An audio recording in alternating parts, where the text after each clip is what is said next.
Hello दोस्तों, नमस्कार। मैं राहुल और आप देख रहे हैं मेरे यूट्यूब चैनल टेक राहुल 143। तो दोस्तों, आज की इस वीडियो में आपको हम दिखाएंगे कि डिपार्टमेंटल रेलवे में जो डिपार्टमेंटल जेई का परीक्षा होता है एलडीसी के तहत, उसका मैं क्वेश्चन आपको दिखाऊंगा। आप देख सकते हैं क्वेश्चन मेरे पास ओरिजिनल क्वेश्चन है। इस परीक्षा में हम भी भाग लिए हैं। ये एग्जाम जो है 26 अक्टूबर 2024 को लिया गया है। तो इसके बारे में दिखाएंगे और टोटल 110 क्वेश्चन पूछा जाता है, जिसमें से किन्हीं 100 क्वेश्चन का जवाब देना होता है। तो इस वीडियो के माध्यम से ये आपको पूरा हम स्क्रीन पर दिखाएंगे। आज का ये क्वेश्चन मतलब ये 26 तारीख को जो एग्जाम हुआ है 26 अक्टूबर 2024 को, उसका क्वेश्चन दिखाएंगे। और इस पार्ट में ज़्यादा नहीं 55 क्वेश्चन ही दिखाएंगे और अगला पार्ट हम बनाएंगे। और सेकंड पार्ट में 56 से लेकर के 110 तक का हम क्वेश्चन दिखाएंगे। और क्वेश्चन को हम सॉल्व करने के लिए वीडियो नहीं बना रहे हैं, सिर्फ क्वेश्चन से आपको अवगत कराएंगे कि किस टाइप का क्वेश्चन पूछा गया है इस एग्जाम में। जेई एलडीसी के तहत जो जेई लिया जाता है, डिपार्टमेंटल जो जॉब कर रहे हैं वही सिर्फ एग्जाम दे सकते हैं। तो आप लोगों से मेरा निवेदन है कि वीडियो में अगर आपको थोड़ा सा भी इंफॉर्मेटिव वीडियो लगे तो प्लीज चैनल को सब्सक्राइब करो और वीडियो को लाइक करना नहीं भूले। तो चलिए सीधे चलते हैं बिना लेट किए हुए, क्वेश्चन पेपर आपको दिखाते हैं। हम आ चुके हैं क्वेश्चन पेपर के ऊपर। क्वेश्चन पेपर का ऊपर में आपको जो लिखा हुआ मिलेगा वो देख सकते हैं, दक्षिण रेलवे केंद्रीय कर्मशाला पोनमलय यांत्रिक विभाग, यानी कि इसको सेंट्रल रेलवे वर्कशॉप के नाम से भी जाना जाता है, जीओसी के भी नाम से जाना जाता है, जो तमिलनाडु के त्रिची डिस्ट्रिक्ट में है। और ये पोनमलय जो है त्रिची डिस्ट्रिक्ट के अंतर्गत ही रेलवे स्टेशन है, जिसका कोडिंग जीओसी है। तो इसे जीओसी रेलवे वर्कशॉप के भी नाम से जाना जाता है। और इसमें 25% एलटीसी का जो डिपार्टमेंटल एग्जाम होता है वो एग्जाम हुआ है, उसी का ये क्वेश्चन है। तो आपको दिखा दे रहे हैं। छठे यानी कि लेवल 6 के लिए हुआ था, 7th पे कमीशन के तहत। तो आप इसमें दिनांक देख सकते हैं 26/10 यानी 26 अक्टूबर 2024 को ये एग्जाम ली गई थी। और कुल समय जो है 120 मिनट दिया जाता है और कुल क्वेश्चन की संख्या 110 होता है। और इसमें 100 अंक यानी कुल अंक की जो होता है वो 100 अंक होता है। तो आमतौर पर आपको हम साधारण तरह से बता दे रहे हैं कि प्रश्न पत्र में टोटल 110 क्वेश्चन रहते हैं, जिसमें से किन्हीं 100 का ही जवाब दिया जाता है और सभी वस्तुनिष्ठ प्रश्न यानी कि सभी ऑब्जेक्टिव क्वेश्चन रहते हैं। और इसमें साफ साफ कहा गया है 10 क्वेश्चन राजभाषा का भी अनिवार्य रूप से रहता है, लेकिन इन राजभाषा का उत्तर देना अनिवार्य नहीं है। आप चाहे तो राजभाषा को छोड़ भी सकते हैं और पहले 100 क्वेश्चन जो है उनका जवाब दे सकते हैं। और इनमें से जब आप 110 क्वेश्चन का जवाब मांग रहा है, उसमें से 100 का ही देना है और 100 का ही वो चेक करेंगे। स्टार्टिंग से आपका देखा जाएगा कि कितने दूर तक में आपका 100 क्वेश्चन, आपका अटेम्प्ट जो है 100 जहां हो जाएगा वहीं तक वो चेक करेंगे, लास्ट के क्वेश्चन को नहीं देखेंगे। यानी कि अगर आप 110 में से 110 भी बना देते हैं तो मात्र आपका 100 क्वेश्चन तक ही चेक होगा। उसके बाद नेगेटिव मार्किंग की बात करें तो नेगेटिव मार्किंग 1/3 नेगेटिव मार्किंग भी है। और अगर आप किसी भी ऑप्शन को काट करके चेंज करते हैं, यानी कि 10 नंबर का क्वेश्चन आप सॉल्व किया, उसका बी आप टिक लगाए हैं ऑप्शन, और आपको बाद में पता चला कि ये बी नहीं होना चाहिए डी होना चाहिए, और आप बी को कट कर देते हैं, डी करते हैं, तो वो क्वेश्चन आपका रद्द कर दिया जाएगा। उन क्वेश्चन को नहीं की जाएगी गणना। वहीं कोई भी इलेक्ट्रॉनिक डिवाइस या कैलकुलेटर कुछ भी परीक्षा हॉल ले जाने की अनुमति नहीं है। अगर ले जाते हैं तो आप अगर पकड़ाते हैं तो कानूनी कार्रवाई आपके ऊपर की जाएगी। और जहाँ तक ओएमआर शीट पर भरने की है तो कोई रोल नंबर अलग से नहीं मिलता है। रोल नंबर एडमिट कार्ड पर नहीं था या कोई एडमिट कार्ड ही नहीं था, आइडेंटिटी कार्ड लेकर के जाना है और जो उसके पास है एम्प्लॉय नंबर मिलाते थे, जो भी मिलाना है। और एम्प्लॉय नंबर ही ओएमआर शीट में एम्प्लॉय नंबर ही भरा जाता था, नाम, एम्प्लॉय नंबर और साइन, बस इतना ही भरा गया है।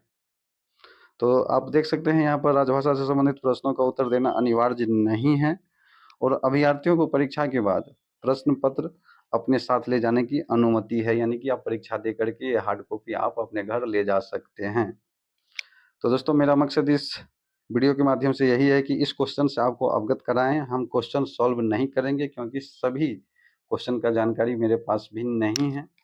तो हम सिर्फ क्वेश्चन को दिखाएंगे आपको और कुछ कुछ क्वेश्चन पढ़ करके भी देखेंगे बस।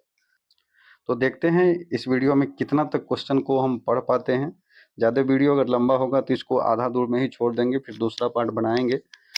तो क्वेश्चन से आपको अवगत करवाते हैं। पहला क्वेश्चन आप देख सकते हैं स्क्रीन पर, और ये क्वेश्चन को आप चाहे तो वीडियो को रोक करके पढ़ सकते हैं, क्योंकि हम पूरा ऑप्शन और पूरा क्वेश्चन पढ़ेंगे तो बहुत लंबा वीडियो हो जाएगा। तो इसलिए आप हमारे वीडियो को रोक रख करके क्वेश्चन का पैटर्न पता कर सकते हैं कि क्वेश्चन कैसा पूछा गया था इस एलडीसी के तहत जो जेई का एग्जाम लिया गया, डिपार्टमेंटल एग्जाम रेलवे में। तो पहला क्वेश्चन है, विश्राम कक्षों की सुविधा फैक्ट्री अधिनियम किसके अंतर्गत आती है? ए नंबर का ऑप्शन देख रहे हैं कि स्वास्थ्य है, बी में सुरक्षा, सी में विविध और डी में कल्याण। वैसे ही 2 नंबर की क्वेश्चन है, अतिरिक्त समय के बिना फैक्ट्री अधिनियम के अनुसार प्रति सप्ताह सामान्य कामकाजी घंटे कितने की होती है? यानी कि अगर आप 1 सप्ताह वर्क करते हैं फैक्ट्री अधिनियम के अंतर्गत और कोई एक्स्ट्रा काम नहीं करते हैं, तब आपकी 1 सप्ताह में कितने घंटे आप काम करते हैं? वहीं 3 नंबर की क्वेश्चन है, फैक्ट्री अधिनियम के अनुसार अग्निशमक उपकरण किसके अंतर्गत आते हैं? यानी फैक्ट्री अधिनियम के अनुसार जो है अग्निशामक उपकरण वो किसके अंतर्गत आते हैं? स्वास्थ्य, सुरक्षा, कल्याण या विविध। उस तरह चौथा क्वेश्चन है, प्रकाश को मापने के लिए प्रयोग की जाने वाली इकाइयाँ क्या है? वहीं 5 नंबर के क्वेश्चन देख सकते हैं, इंग्लिश से भी क्वेश्चन है। आपको बता दें कि इंग्लिश से भी लगभग 6 से 7 या 8 क्वेश्चन लगभग इंग्लिश ग्रामर से ऐसा लग रहा था पूछा। वो हार्ड है कि नॉर्मल है वो हमें पता नहीं है, लेकिन इंग्लिश से भी कुछ क्वेश्चन पूछा गया था। वहीं 6 नंबर के क्वेश्चन देख सकते हैं, निम्नलिखित में से कौन सी असुरक्षित स्थिति है? ए में सामग्री की अनुचित हैंडलिंग, या बी में सामग्री की खतरनाक व्यवस्था, या सी में खराब हाउसकीपिंग, डी में लंबे कार्य घंटे। तो ऑप्शन अगर पढ़ते हैं तो थोड़ा ज़्यादा समय लग जा रहा है, तो आप वीडियो को स्लो करके ऑप्शन को भी देख सकते हैं। तो आपको मोटा मोटी हम क्वेश्चन से अवगत करा देते हैं। 7 नंबर का क्वेश्चन है, कौन सा ईंधन गैस कटिंग कार्य में ज्वलनशील के संबंध में अत्यधिक खतरनाक है? BMCG, एसिटिलीन, CNG या उपयुक्त सभी। वहीं 8वां नंबर की क्वेश्चन है, टेकोमीटर का उपयोग किसको मापने के लिए किया जाता है? तो आप ऑप्शन के अनुसार देख सकते हैं, मोटर की गति, मोटर की शक्ति, मोटर का वोल्ट, मोटर द्वारा उत्पन्न ऊष्मा। वहीं 9 नंबर के क्वेश्चन देखते हैं कि आग बुझाने वाले एजेंट जिन्हें बिजली की आग पर उपयोग के लिए अनुशंसित किया जाता है वो कौन सा है? वहीं 10 नंबर के क्वेश्चन में बेहोशी क्या है वो पूछा गया है। ऑप्शन के अनुसार आप टिक कर सकते हैं। 11 नंबर की है कि नीचे का कौन सा खतरनाक अवशिष्ट नहीं है? यानी ऑप्शन में जो लिखा हुआ है चारों, उसमें से खतरनाक अवशिष्ट कौन सा है? नहीं है वो। तो फिर आप देख सकते हैं कि 12 नंबर के क्वेश्चन और 13 नंबर के क्वेश्चन इंग्लिश का क्वेश्चन है। इसमें जो है ब्लैंक एरिया को, खाली जगह को भरने के लिए पूछा गया है। वहीं 14 नंबर पे है, निम्नलिखित में से कौन सा सीमित स्थान है? उसके बाद 15 नंबर में है, कार्बन फुटप्रिंट किसके उत्सर्जन को दर्शाता है? Carbon dioxide, green house gas, carbon monoxide या कार्बन। वहीं 16 और 17 में फिर से आप देख सकते हैं कि इंग्लिश का क्वेश्चन आया हुआ है। तो मोटा मोटी इस एग्जाम में जो है इंग्लिश का भी क्वेश्चन अच्छा खासा 5-7 क्वेश्चन पूछ। तो चलिए अगला क्वेश्चन देखते हैं कि निम्नलिखित वायु प्रदूषक नहीं है, इनमें से कौन सा वायु प्रदूषक नहीं है? तो एक में पराली जलाना, शोर, पटाखे। उसी तरह 19 नंबर का क्वेश्चन है कि शोर की तीव्रता किस इकाइयों में मापी जाती है? उसके बाद फिर 20 नंबर का क्वेश्चन है, इसी अधिनियमों के संदर्भ में दोनों हाथों के कमाने की क्षमता का नुकसान कितना प्रतिशत होता है? 21 नंबर का क्वेश्चन है, इसी अधिनियम डैश के लिए लागू नहीं है, यानी कि इन ऑप्शन में से किस ऑप्शन के लिए लागू नहीं है? फैक्ट्रियाँ, खदानें, बागानों या ये इसमें से कोई नहीं। वैसे ही 22 नंबर का क्वेश्चन है, निम्नलिखित में से कौन सा स्ट्रोक का कारण बन सकता है? तो आप ऑप्शन देख सकते हैं, लंबे लंबे लिखे हुए हैं, आप पढ़ सकते हैं इसको। उसी के जस्ट बाद अब 23 नंबर का क्वेश्चन रेलवे से स्टार्ट हो चुका है। यही माना जाता है कि अभी तक में 22 क्वेश्चन जो था तो ये रेलवे से खास संबंधित नहीं था, अब स्टार्ट हुआ है। एलएचबी कोच में डब्ल्यूएसपी का उद्देश्य किसका रोकथाम कराना है? तो wheel slip, wheel skid, wheel roll और व्हील टायर। वहीं एलएचबी कोच में 24 नंबर का क्वेश्चन है कि एलएचबी कोच में डंप वाल्व को डैश भी कहा जाता है? Rapid discharge valve, quick release valve, rapid application valve और क्विक एप्लीकेशन वाल्व। वहीं 25 नंबर का क्वेश्चन है कि निम्नलिखित में से कौन सा वाल्व एयर संप्रेषण से संबंधित नहीं है? इनमें डंप वाल्व, ट्रैपलेक्स check valve, non return valve और लेवलिंग वाल्व।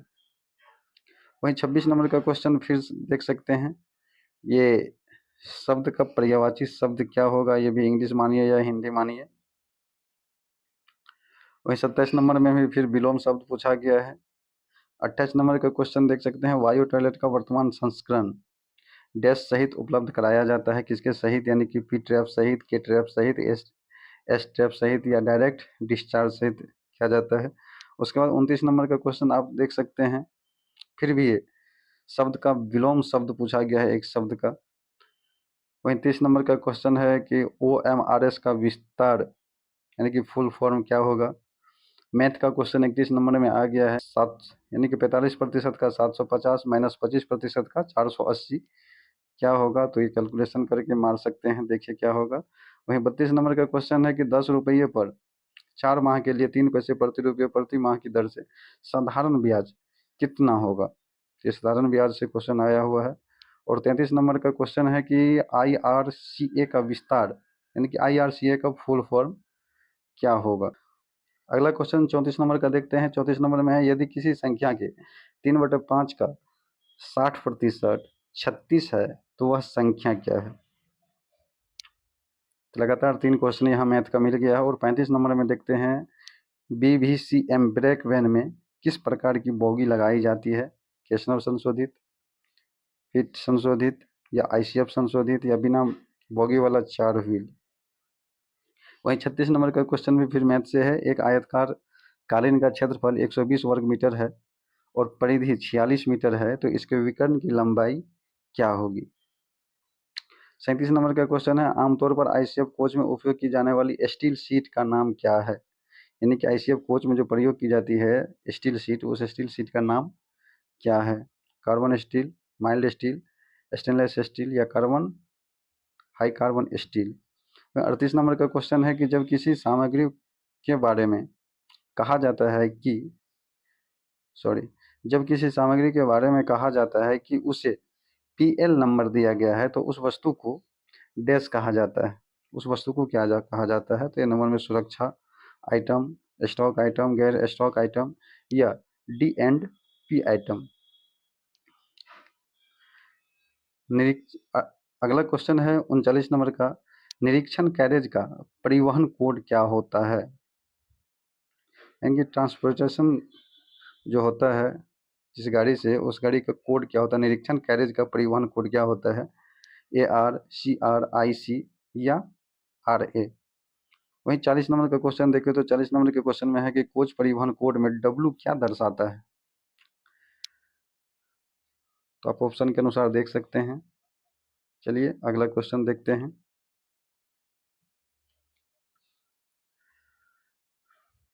वहीं अगला क्वेश्चन है, निम्नलिखित में से कौन सा घटक वैगन के ब्रेक सिस्टम में शामिल नहीं? APM, LSD, खाली लोड डिवाइस या टोंगल। ये 42 नंबर का क्वेश्चन देखिए, निम्नलिखित में से किस खराबी की पहचान केवल UST द्वारा किया जाता है? आंतरिक दरार, बाहरी दरार या घिसाव या हेयरलाइन दरार। वहीं अगला क्वेश्चन है 43 नंबर का, ICF कोच में ब्रेक रिलीज के दौरान BC से हवा किसको जाती है? यानी कि ICF कोच में जब ब्रेक रिलीज किया जाता है तो उस दौरान BC से हवा जो है किसके तरफ जाती है, किसको जाती है? तो AR को जाता है या CR को, DV को या एटमॉस्फेयर यानी वातावरण को जाता है? ये पता नहीं। 44 नंबर का है, WRA से आप क्या समझते हैं? वहीं 45 नंबर का क्वेश्चन है, यानी कि 44 नंबर में फिर फुल फॉर्म पूछा गया है। 45 नंबर में है वैगन नंबरिंग योजना के पहले 2 अंक क्या दर्शाता है? तो आप देख सकते हैं ऑप्शन के अनुसार जो हो, स्वामित्व वाला रेलवे, निर्माण का वर्ष, वैगन का प्रकार या बेस डिपो। वहीं फिर 46 नंबर में एक क्वेश्चन आया है कि एक घन का कुल सतह क्षेत्रफल जिसकी भुजा 0.5 सेंटीमीटर है, यानी कि कुल सतह का क्षेत्रफल पूछ रहा है और भुजा दिया हुआ है। वहीं 47 नंबर के क्वेश्चन है, निम्नलिखित में से किस शेड्यूल जांच के लिए एलएचबी कोच शॉप को बुक किए जाते हैं? तो किस शेड्यूल के तहत? आईओएच, या बी में है शॉप शेड्यूल 1, सी में है शॉप शेड्यूल 2 और डी में है पीओएच। किसके लिए शॉप को भेजा जाता है?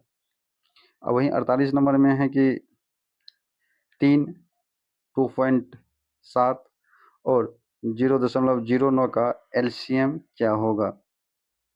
वहीं 49 नंबर का क्वेश्चन है, सीएनडब्ल्यू द्वारा सामान्यतः प्रयोग किए जाने वाले नवीनतम अग्निशामक यंत्र है, यानी कि सीएनडब्ल्यू द्वारा सामान्यतः प्रयोग किए जाने वाला नवीनतम अग्निशामक यंत्र क्या है?